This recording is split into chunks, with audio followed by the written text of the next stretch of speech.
Bismillahirrahmanirrahim. Assalamualaikum warahmatullah and welcome back to my fun physics world. Okay, today we discuss SPM 2017 paper 3 question number 2. A student carries out an experiment to determine the electromotive force EMF and the internal resistance small r of a dry cell. So the result of the experiment is shown in the graph of R against 1 over I.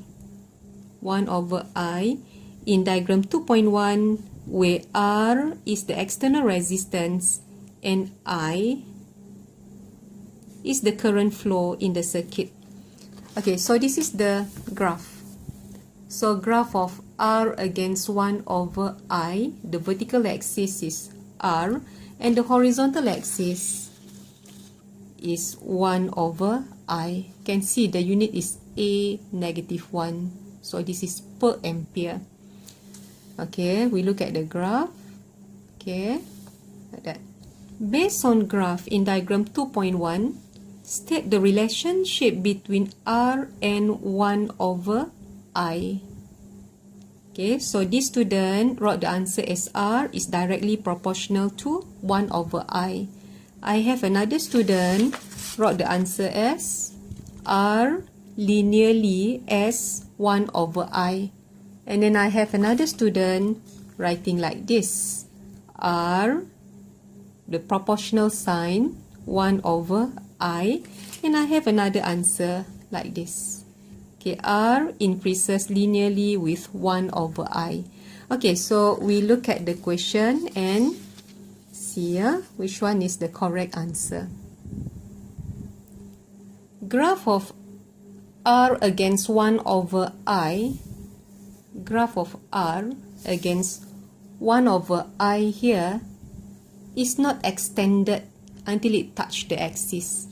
So we know it is a straight line graph, okay, but we need to confirm whether it starts from origin or not. Okay, you put a ruler like that. Okay, put a ruler and check this. See, the graph actually does not start from the origin. Okay, so it means that the graph cut the vertical axis and there is a value on the vertical axis which is not 0. Okay, not 0 like this. The value here is around this value. Okay, so since this is 1, so it means that the value that it cut on the vertical axis is around that. Okay, we extend it by using dotted line, so means we interpolate the graph.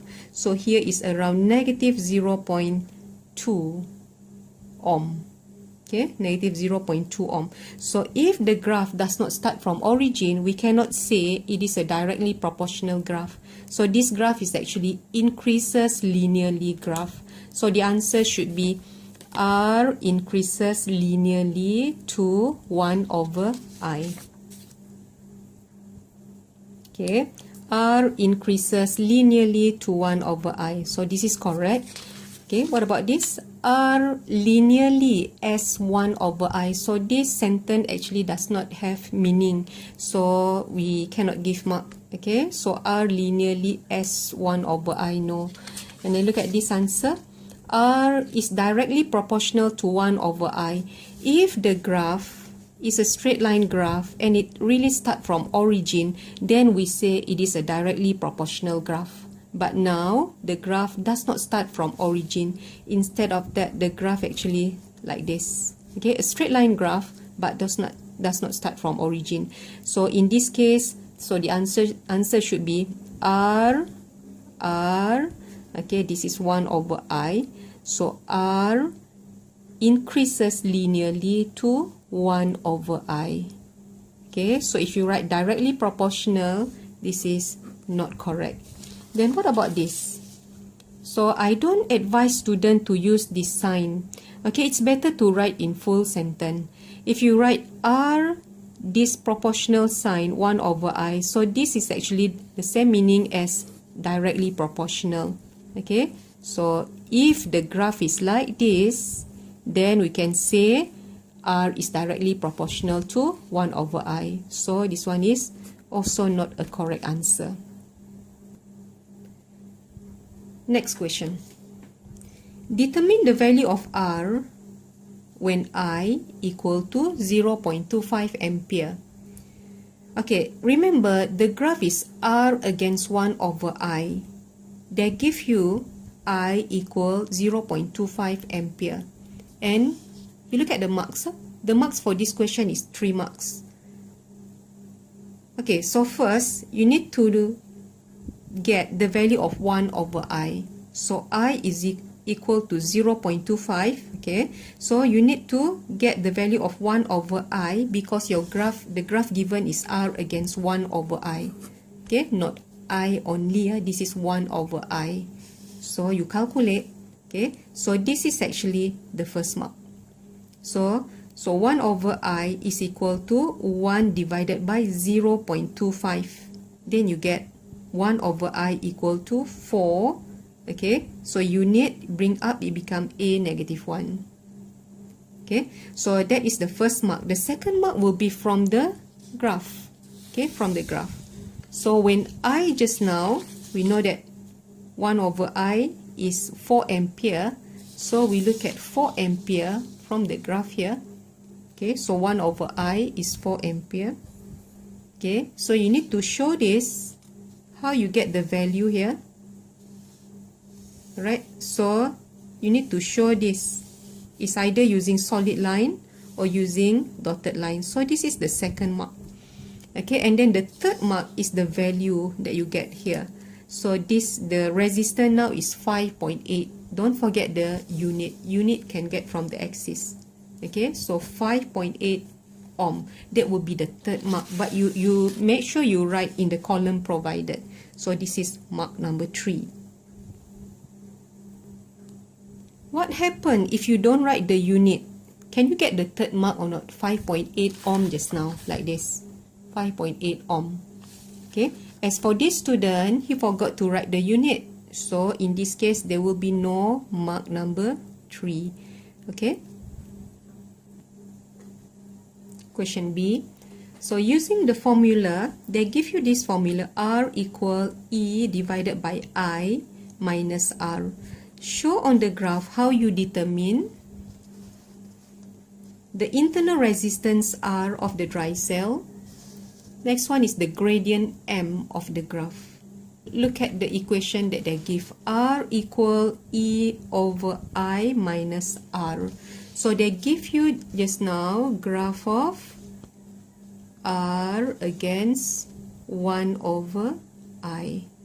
Okay. So you can change this equation, okay, so that it become the linear equation where it become y equal mx plus c, where y will be your vertical axis, x is the horizontal axis, hence m will represent the gradient, c the intercept of the graph, c will be the intercept, the vertical, the y-intercept of the graph. So can change. So r here, okay, equal, okay, since we want to take out the x, so 1 over I. So E can put out. So that here, it is very clear that E, the electromotive force, is actually the gradient of the graph. And then negative R is equal to the y-intercept. Okay, so when you are able to write, okay, internal resistance is the same as the negative internal resistance is the same as the y-intercept, C, y-intercept. So this is actually the first mark.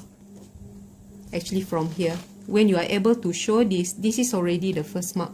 But better to write here, don't write up here. Okay, so that the marker can see your working here. Okay, so the first mark. Then from your graph, show how you get the y-intercept, okay, by using this dotted line. Okay, so this is the second mark. And then the value, okay, you write here, r equal negative, because the intercept just now is negative 0.2. So negative r equal the c, which is negative 0.2. Okay, and then your final answer is r equal 0.2 ohm. So this is the third mark. Determine the gradient m of the graph. So the gradient always give you 3 marks. So remember, to get the marks for the gradient, so the first mark will be for the triangle that you draw on your graph. Try to draw as big as possible triangle. Okay, normally we look at 4 times 5, the 2 centimeter square. Okay, and then tick number 2 will be the substitute value. Substitute value. Substitute value. Is my spelling correct? Okay, and then mark number 3 will be for the final answer. Final answer plus correct unit. Correct unit. Okay, now we look at how is this student's answer. Okay, so the gradient of the graph. Okay, we look at the triangle first. Is this triangle big enough? Okay, see, this is considered as 1, 2, and then 1, 2. So this triangle is not big enough. When you draw like this, we cannot give you the first tick, so it will be cross 1. Okay, now we look at the value. So this point is not very clear, but Alhamdulillah, this student already write the coordinates. So here is 1.0, 1.3, that is correct. And then here the coordinate is 3, 4.3.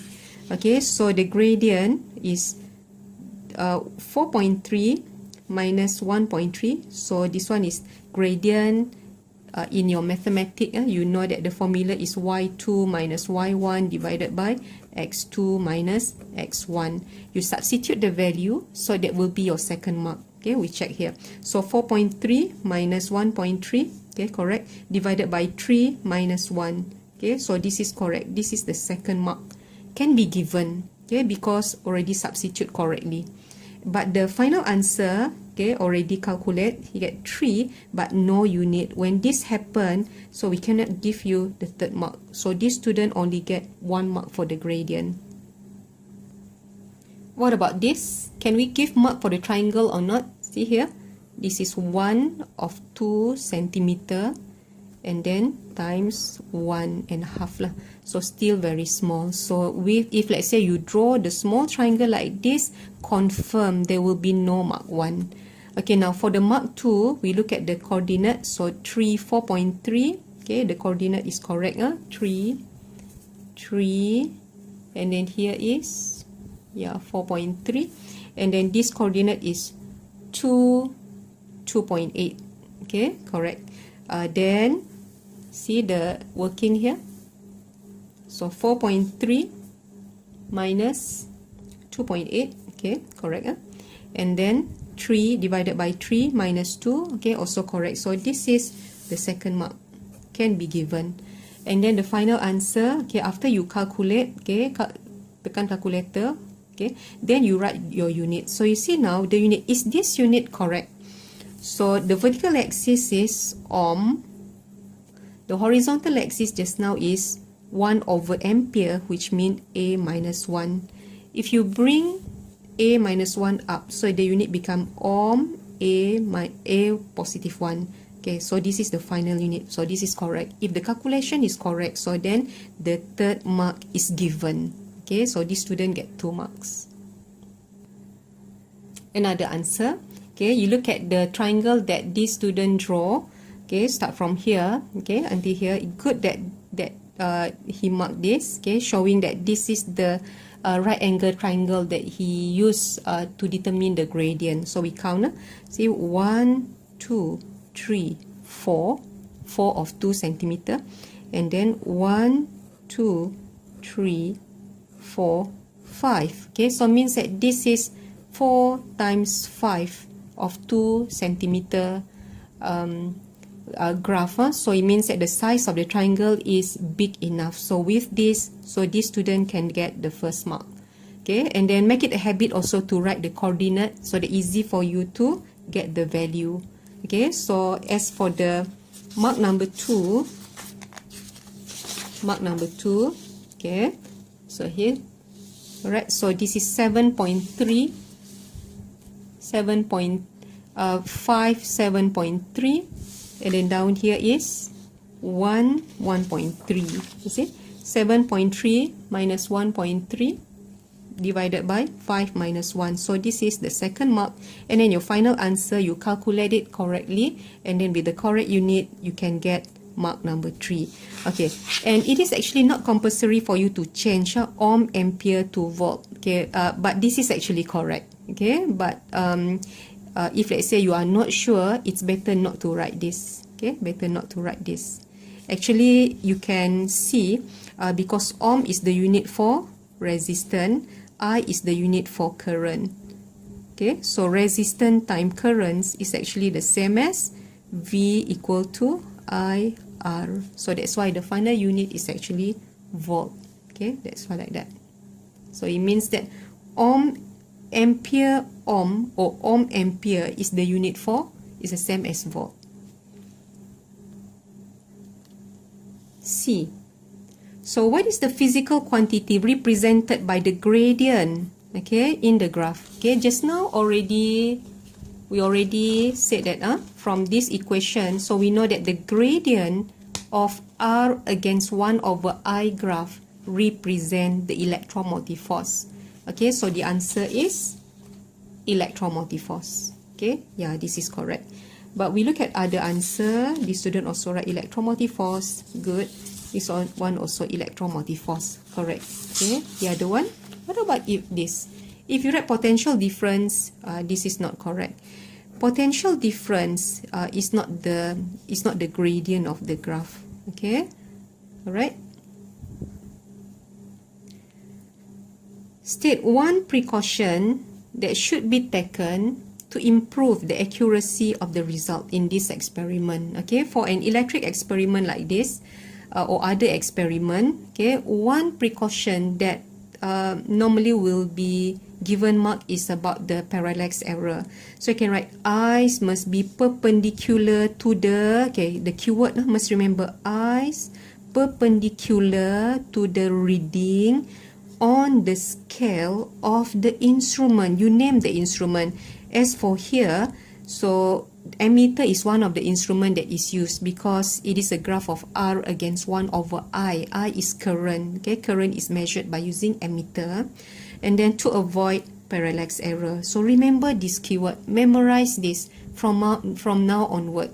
Okay, so eyes must be perpendicular to the reading on the scale of the ammeter to avoid parallax error. So the spelling of parallax, make sure it is correct. Okay, see this student. Okay, eyes must be perpendicular to the reading on the ammeter and voltmeter to prevent parallax error. Also correct, but I prefer student to write eyes must be perpendicular to the reading on the it's better to write on the scale, okay, of the ammeter and voltmeter to prevent parallax error. What about this? Can we give mark or not? Okay, make sure eyes perpendicular to the scale on the ammeter to prevent parallax error. Okay, he forgot the word reading. Okay, so it better to write make sure eyes are perpendicular to the reading on the scale of the ammeter to prevent parallax error. Okay, what about this? Turn off the switch when not taking any reading. So this is a hanging answer. Okay, if possible, if you write your precaution, you try to make sure that your precaution able to answer the question of how Another one is Y. Just like just now, you want to prevent parallax error. Okay, why? You want to prevent parallax error. How you want to prevent the parallax error? So your eyes must be perpendicular to the reading on the scale of the instrument.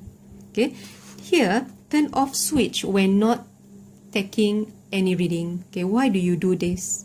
So you need to add in some more explanation. So turn off switch when not taking any reading. You can write to prevent overheating. Then your answer will be stronger. Okay, to prevent overheating. Okay, or to prevent the rise in temperature of the conductor. Also correct. So the result of the experiment is shown in the graph of R against 1 over L in diagram 2.1 on page 13, where R is the external resistance, L salah, I